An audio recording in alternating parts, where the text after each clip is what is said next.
morning and welcome back to another vlog. Let's get ready for the day and I'll tell you what my plan is for this week that I'm gonna bring you along for. This is actually way too hot for me to drink, Lassie. Yeah, no, that will not be ready yet, but it's a yogi tea, so let's see what it says. Totally control the concentration. And actually that's perfect for the week that I'm about to have that we are going to chat about now. Let's get chatting. I realised I was feeling really burnt out. And work's been quite intense. I'm next going in with the Calm and Restore Oat Gel Moisturiser. Again, finding this quite good for skin that has been super sensitive to everything. I basically realised I was feeling quite burnt out and that I just needed to have a break. And I was trying to figure out if I wanted to go away for the break. Next I'm going in with that probiotic SPF 50. Again, working really well, and I do think it's unclogging or stopping clogging my pores the way the other one was. So I was like, you know what, last year after I moved to Brighton, I took a week off just to sort of allow myself to acclimate here. And I do think it really also is just really good for my stress levels in general, because when you go on holiday, you're going somewhere new. It's like you're not resting, like you're on in some capacity. You're on alert, either trying to feel safe in the space, or you are, I'm next going in with the By Terry CC up. You're either on high alert or you're on a to-do list. And it's just that's not what I need. I'm feeling burnt out and I'm feeling like I want to work on creative projects here. So I say I'm burnt out and I want to rest, and then I'm I'm actually gonna work on something which we'll get to in a minute.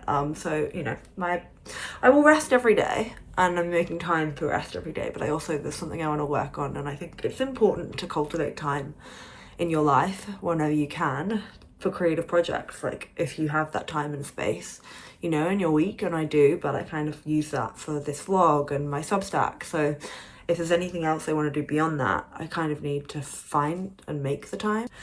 Basically, I've had a novel idea that's been brewing in my little brain for a while, and I actually finished drafting a novel about maybe even 3 years ago, and I've just kind of sat on it, and I've spoken to people about how I go about getting a literary agent, and I've put together a first pitch deck, and then I just sort of ran away from it because it's so scary. I worked on that novel from when I first moved to London, so I would have been 24, and it was my safety blanket, especially when I didn't have that many friends in London yet. I just would I'm just gonna go work on my novel this weekend, you know, and it just became such a core part of my safety sense of self, I guess, that the idea of putting it out into the world, this baby that I've made, and it being rejected is just so too much. So I've just kind of been super avoidant of it, because what do you do when you don't want to be rejected? You just avoid. So that's my avoidant attachment style with my writing career, basically, to summarize myself psychologically there in that capacity. So this was obviously NARS Creamy Concealer Custard. You know, I've spoken about this a million times, and this is the real lifesaver after all the other products. This is the thing where people go, oh my god, you've got such amazing skin, and I'm like, yeah, I do, thank you. It's a lie. It's not a lie. It's just enhancing my skin by painting the skin I would love on top of it. So anyway, I am taking this week off. Or until Friday, and then it's Easter, so taking these first 4 days off, and I am just going to, it's a cafe that I've decided, on the other end of town, along the beachfront. This cafe, have my morning coffee, and there's this beautiful, you'll see when we get there. I've sat there before in a vlog actually, because I was going to buy a house in the area. That's how I know about the coffee, but that house didn't go through. I'm just gonna sit and look at the sea and write my book for the next few days. And today's tasks are, and I'll take you guys along for the whole thing. This is my Milk. You've seen me use this a million times. It's the Milk blush stick, and I think it's in the shade Perk. I just think it works really well with my complexion in a wintry, pale, early spring level, which we have. So maybe I'll get some kind of very messy first draft out. I don't think so though. What my aim is today though is to write my book outline, and then to open my pitch deck from my previous book, and to pull out this list of literary agents that I have from research, and start working on the pitch deck. So half the time on the book today, I'm going to be there for 3 hours is what I'm telling myself. 3 hours every day I have to work on this book. So I don't know how many coffees I can get away with buying in that, because I don't think I can have more than 1.5 and feel sane in that amount of time. So we will see.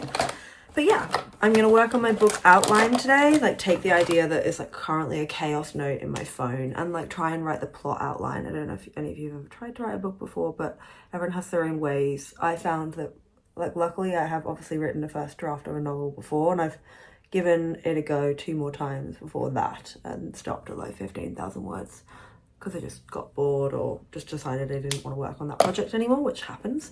But I'm going to work on the novel outline today because I personally think you need to know where the plot is going, to know the names of the characters and to know their backgrounds so that you can like sort of meet them, if that makes sense. So today will be all about like dreaming about who they are, just the main characters. The side ones will sort of come in just sort of, is effervescently the right word? I don't know. Look, my vocab should be better than it is for calling myself a writer, to be honest. But we moved. So yeah, I'm going to work on the plot outline today and do some character background stuff so that I can like come in tomorrow and like just free write from there, because after I've got my outline, it's all a free write, and then I come back and I edit like multiple times and cut characters and stuff. And like, you know, you think when you've written the first draft, you're like, oh, amazing, I'm like done. I'll just get that out there into the world. No. I had this really good book. I can't remember what it's called, but I'll find it and I'll insert it in the description probably. Don't think my editing skills are quite there yet to like pop them in here. I should probably use a better editing tool, but anyway. So I'll find the book, and I read that and it was really useful in teaching me how to self-edit, and had a few friends read the book, and we all kind of were on one character that just wasn't fitting, you know, he wasn't realistic, he didn't fit into the story, and I also had to go back in and cut an entire character. And the characters was like 5 protagonists in London, so that was quite difficult, and that kind of caused me to have to rewrite the whole book. But you do that. And so the first draft that you write of your novel is very unlikely to be the finished product. And I think people don't really talk about that much. They're just like, oh, you've written your novel, great. No. And this is before I've even like sold that novel to anyone. A real editor's not even looked at it yet. That's just me. The other half of what I'm doing to like recover and just like reconnect is I want to go on a different walk every day. Different walk in Sussex every day as well whilst I'm off. Just because I live in such a beautiful area and I don't always get out into it. So yeah, mornings are going to be writing and coffee, and then afternoons are going to be hikes is my current vision for the next few days. And I'm going to bring you guys along for it. So let's get to this coffee shop and get writing.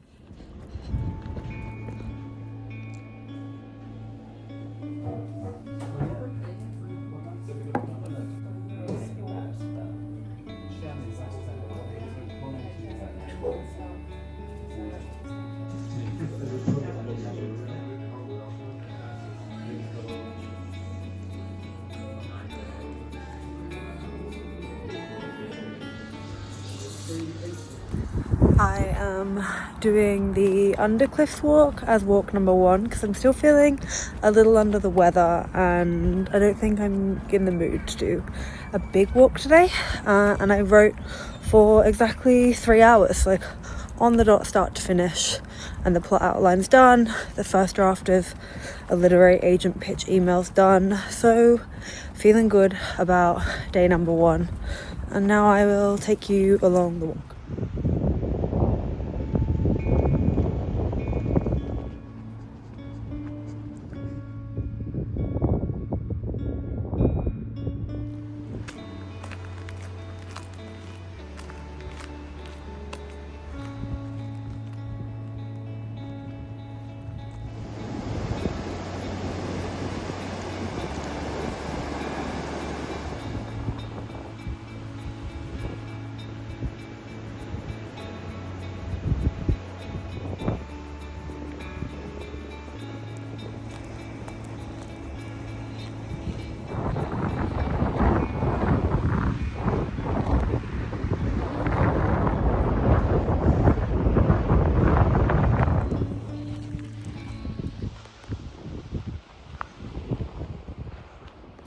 Anyway, good morning everyone.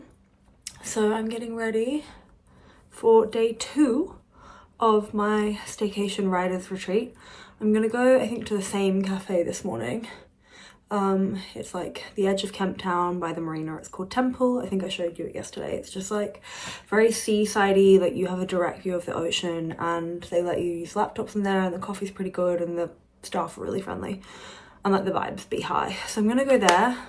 Today's to-do list for day 2 of the riders retreat staycation is to write 10,000 words of the novel. We'll see, I don't know if that's possible in 3 hours. I'm gonna push myself. And also to pull together a list of emails for the literary agent. So they're the 2 things I'm gonna work on today, and I'll bring you guys along with me. And then I didn't sleep very well last night. I think I've still got this like lingering illness, and it might just be a chill afternoon. I actually went to yoga last night. I didn't film it because I didn't want to, but that was a nice way to like end the evening, because I'm trying to make it feel like I'm on holiday, you know? The bus to the temple, and I'm gonna see if I can write 10,000 words in 3 hours. Maybe that's very ambitious. Watch me humble myself. Anyway, I'll come back to you guys later.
Hello, so I am getting ready to go on what is actually going to be the second walk of this vlog and week's adventure, because I have been quite unwell, or like not quite unwell, but like, you know, when you're like, if I do too much I'll get quite unwell.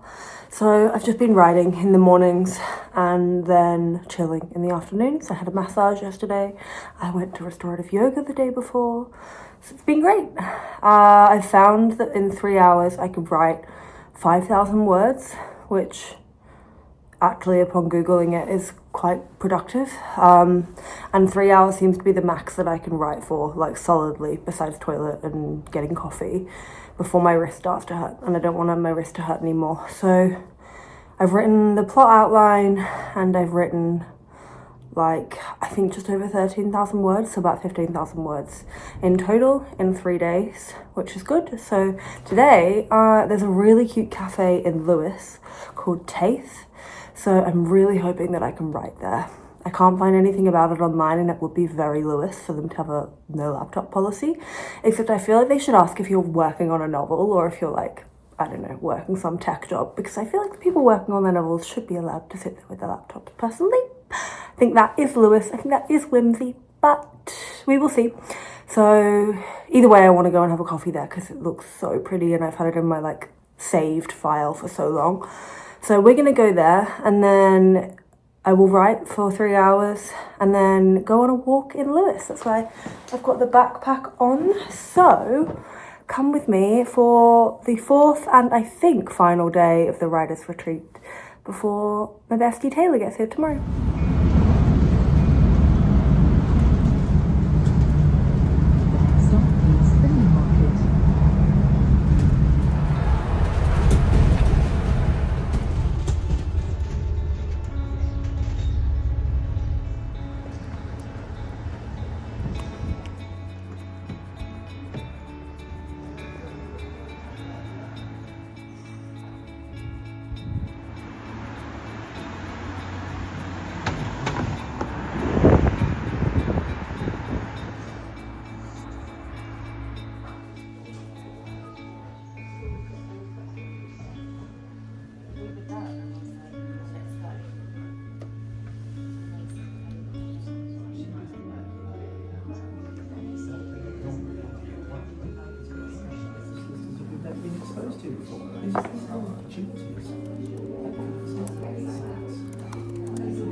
Hello, I thought I would just sit down with you at the end. It's actually been a few days since I finished my staycation writer's retreat, and I thought I'd just check in with you guys and finish the vlog. Last year, because I realised that I didn't want my life to be something that I was constantly like wishing to be on holiday in. I wanted to live somewhere that sort of balanced that feeling of calmness and connection with nature, and also connection to like the city. And the weeks really taught me how much I meant to be a writer. Like, I think like every day I would just sit down for those 3 hours and pretty much immediately enter a flow state. Like, I'm the kind of person who constantly thinking about when I'm gonna eat next, what I'm gonna do. I'm always 5 steps ahead. And writing every day, I just got lost in writing. Like, and I know that might sound cliche, but like, if a girl is forgetting when lunch is, like I was eating lunch at 3 p.m. That is how you know that's what I'm meant to do. If I would choose writing over food, and the only reason I stopped every day was because my arm hurt. So that's a good indicator that it's something that I'm meant to do, I think. And I feel really excited about the piece that I'm working on, which is how you want to feel at the beginning of like working on something like a novel. It's such a massive project. And yeah, now is the journey of finishing that novel and then finding a literary agent, because you can't sit on 2 novel drafts without also trying to pursue getting your work published. So yeah, if you are a literary agent or you know of one and you would like to read my work, then drop me a message, drop me a comment, I don't know, just do something, because yeah, I have had a few people reach out and I am starting to begin those discussions. But yeah, it's something that I'm looking to pursue now, and I feel really excited and kind of terrified. I'm so terrified to have that rejected. But now that I'm working on a second book, I feel maybe less attached to that one. So now it feels a bit safer for me to be pursuing getting an agent, and therefore opening myself up to failure or rejection of that piece of work, or rejection of any of my work, because there's more work in the body. So I trust my ability to create again and again, which I think is what you really need to do as a writer. You need to be constantly writing. You can't just be thinking about writing. And writing my Substack every week this year has taught me that, I think. Like, rain, hail or shine, no matter what's happened in my life, that Substack went up every single week. And maybe it was an essay, maybe it was a poem, maybe it was a story. I let the creative medium flow, and I've never put boundaries on myself in terms of what I write about, or what I don't write about, or what the piece should be, so that I can let it be something that flows freely. But I think that has taught me discipline, and I think that discipline has also taught me that I can trust that I want to be a writer, and I found that like thing in my brain that needed to switch on for me to actually be able to write anytime I open the laptop, or mostly if it's a Substack, the notes app on my phone. I think I wrote 20,000 words in total, and then also wrote like came up with the full plot outline and the character background stories, because I like to write that first. I kind of start with a prologue, so that I start with a prologue and like understanding the books that it's references for me, and then I sort of write maybe the first chapter of the character, or one of the characters, because I often like to play with multiple perspectives and multiple protagonists. And then I go and I work on the plot outline and all the like characters' backgrounds, so that I know who they are and I know the like tone of direction, like the thematic direction of the piece of work. And then because that's in the back of my mind and I can like refer back to it, it stops writer's block, because I know where I'm going, and because I know the characters, I know what they'll do to reach those thematic plot points. And then if that evolves away from that, or the character doesn't feel believable in doing something like that anymore, then you go back in and you edit it in the next drafting, which I'm sure will happen when I re-edit. Luckily, it's exciting to be working on another draft of a different novel, because I've done it before. I'll just be even more excited when I see them in bookshops one day, which will happen. I believe in myself. So yeah, I'm feeling really good and excited about the week off and the stay at home writers retreat. And I guess the takeaway for you guys in this video would be, if you have something you want to work on, or you just need some time off, take the time off and just like romanticize where you live, and make time in that day to work on the hobby, the creative project, the learning, the skill that you have been putting to the side because of life. I think it's really important that we take these moments and not just put all our holiday into like these big crazy trips with people we love, or, you know, I think there's something to be said about taking moments to just, you know, enjoy where you are and enjoy connecting with like your creative spirit, because I think actually to recover from burnout of any kind, you need to see that you are a creative person and not just a person that like works and achieves. So although it actually has been around and we're very productive and time off, and you might argue, oh, you don't know how to rest, I would say that actually I feel really rested after that time off, because what I was doing was something that I want to do, and something that comes from like a creative well that wants to be used. And sometimes burnout is actually from being so overwhelmed with your day-to-day life that you've got no space to be the kind of person that also creates. So yeah, take the time, make the time if you can. And I hope you're having a beautiful day wherever you are. Bye.